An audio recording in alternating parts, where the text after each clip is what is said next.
dyno with the car. Renee was doing a little bit of wrapping over the weekend. Got like this part done, some of the side skirt, still have more of the side skirt to go. We have a bigger turbo on it now. It's a 9280, bigger than we ever had by 2 millimeters in the front. We're hoping we could hit 1,000 horsepower. We don't know yet. Gotta get it to not spin on the dyno is one thing, which it usually does spin around 850 horsepower. With nitrous, it like just comes on too quick and then it just blasts the tires off. Probably is gonna wanna do the same thing. Yeah, we do have GT radials on there, the SX2 RSs, and they're pretty sticky. They're bigger than before, so maybe it won't spin on the dyno. We'll see how that goes. We have them aired down pretty low. What we were going to do is strap it down differently, see how it goes. I guess we don't know till we try. Get to try out all our new setups, see how that goes. Yeah, hopefully just make a little bit more horsepower, then we can go test it later this week. So, about to load this guy up. Meet you guys over at the dyno. We're here. Now, get this guy off the trailer, go make some horsepower, guys.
Strapped it down real tight, but we're getting a lot of, since we got more meat back here now, and we have the same spacers as before, you can see that it's clearancing itself.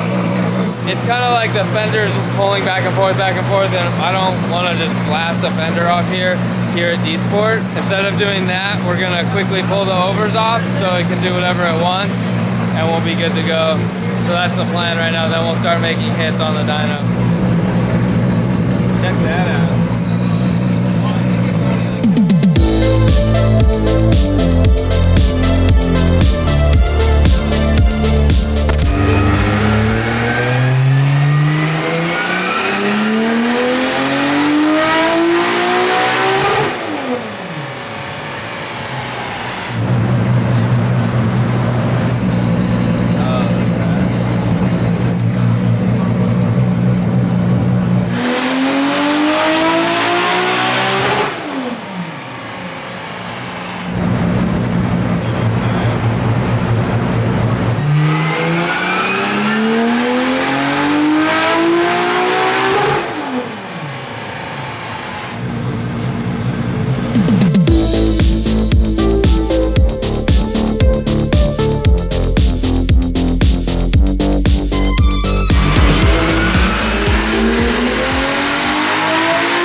Alright guys, so Ian is inside the phone with me. He's on the other end of this computer. So what we're doing is back and forth. I send him pictures of this, he's not here, and he looks at the overlay, and we're able to just slowly creep our way up. So 609, 611, 620, we're just adjusting small things with way less boost than we would normally run. We're doing it this way so it's safe. At a boost pressure we don't even run on this car, like lower than what we'd run. Then we'll reset boost setting 1 on the car back to like pounds, and then we'll do our normal different settings that we have. So it's just being safe with this different turbo and the different manifold. All right, I gotta go back with Ian. I'll talk to you guys in a bit.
One more boost setting, but we're almost maxed out duty cycle on the boost controller, so I don't know if we're gonna make our 1,000. We're gonna try though.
We've been here a while, 2 hours. It's kind of longer than I'm ever at the dyno. Typically with my car, we're just like do a bunch of pulls, like 8 pulls, then we get everything dialed in and we leave. So now we've been here like 2 hours, maybe 2 hours, 20 minutes, and we keep shutting the dyno down, and we're not sure why. We think it's because when it hits the little like bang at the end of the limiter, which wow, right as I'm letting off for the pull, it's shutting their computer down. And all we wanted to do was crack 1,000 horsepower for you guys, and we did, barely, which is really cool for us. But now we're trying to tune. We made 1,016 and 830 torque. This is no nitrous right there though. We're trying to tune in with nitrous though. In our case, nitrous doesn't add horsepower to to like the end number, but it does like bring it on way earlier. It's 3,000 up.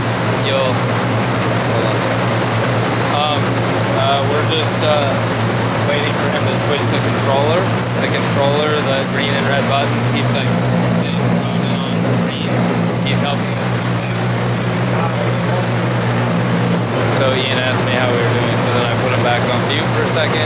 We just really want to tune like 2-3 more poles on nitrous so we can refine how the nitrous comes in and, you know, falls in smoothly and stays on and then shuts off with Borg Warner 9280 and our new Powerhouse Racing exhaust manifold. Those two changes are kind of made us have to redo the map a little bit, which is normal, but we just need the dyno to work, and there's too much exhaust noise or whatever. Shuts off the laptop, it like does something crazy. All right, guys, should be done here shortly, but we did break 1,000 horsepower.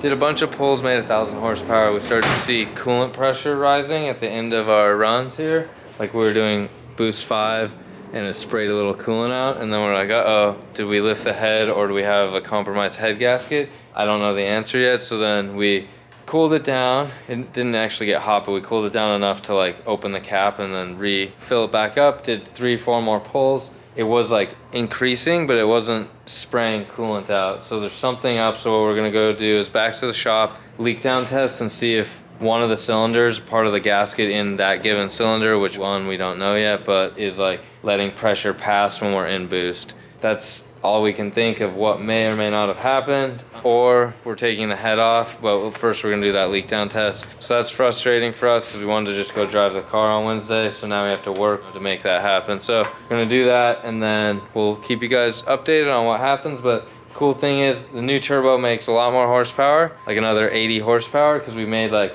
1,020-ish like consistently a couple times, so that's pretty good for us. It's probably gonna drive a little bit crazier this year. We got more grip, so everything combined should be a good package. We just need to figure out that coolant pressure thing. All right, so let's head back to the shop.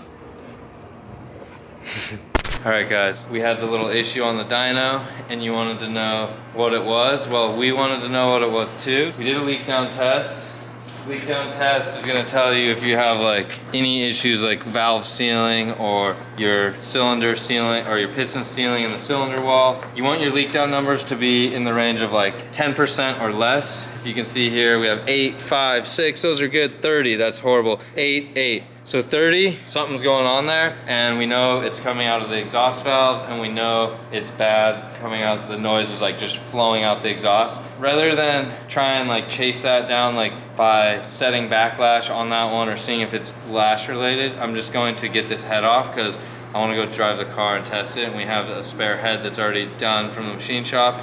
This one can go back to the machine shop. It's unfortunate, it's like kind of a waste of money, but that's all of racing, and you just have to do this. I forgot to update you guys at the very beginning here, but as you can see, we've taken off a couple components already. Dump tubes are off, intake pipes off, coolant has been drained, some of the charge piping is off. I'm holding the dipstick. Fuel lines are starting to come off. What's gonna happen is I'm gonna yank this intake manifold off. It's gonna get that side as much parts removed as we can. We're gonna pull the head with the turbo on it because it'll come off quicker that way. But before we pull it off, we're just gonna once over check the torque on our, after we'll pull the cams out, check the torque. And if we find out maybe this does need to be retorqued, who knows, then we'll have an answer. And then Mason just showed up with he's from the machine shop.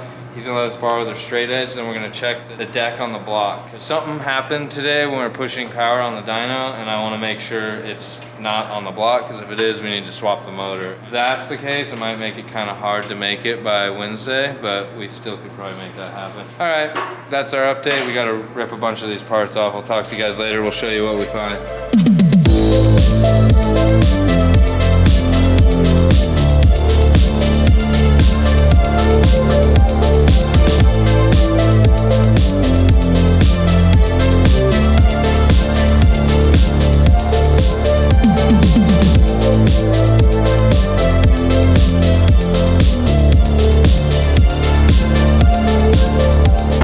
the head off. We took the gasket off. Head gasket, we can't tell anything is standing out at us. We did try retorquing the head studs when the cams were out. Little tiny bit loose on a couple of them. It was like 94 on 2 of them, and then we brought it to 100, and then we're like, okay, so there's like 2 that are like that, and a couple were at 97. Nothing like they would have made it lift the head, but then with our 30% leak down, we're like, we need to see what the heck is going on. Look at what we found. Check out the marks here and the marks there. I don't know if you guys can see that very well. Something like a small piece of, I guess it could be metal or a rock or something, went through. It came in through the intake because we can see if you shine this and look in there, you can see, I don't know if you guys will be able to see this. Oh, you can. Little window of light coming through the intake valve, so that's not good. So the intake's not seating right, exhaust is not seating right. Of course, right? Right at the dyno. And then if you look on here, a little bit of markage on there. Cool thing is when you run the cylinder or that piston down, I'll show you guys, there's like no markings on the cylinder wall. It still looks really good. You might have to go a little lower, Mark. But there's no scuffs or marks. Oh, he just hit his funny bone on that. Can you guys imagine how that feels? He's out right now. So there's no like gouges or scuffs going on the cylinder walls. We're gonna run it again. We were gonna see if it was like not reusable. We checked with a straight edge on that deck surface. It's pretty much perfect, so we don't see any like cracks anywhere in the block. Our best bet will be to retorque the head like proper with a better head gasket, but it will not be this head. This head needs to go hang out with that dude in his shop at Engine Supply. He's gonna fix up some stuff. It's very unfortunate, but I guess better have something like that happen when you're near the shop and you can fix it and you got time. Didn't really ruin anything, it just used up our time and it ruined a head gasket because we can't reuse a head gasket. So that's where we're stuck at that right now. Yeah, this is all Engine Supply's fault. No. We just keep messing with Mason, but he's nice enough to come over here after hours and help us a little bit.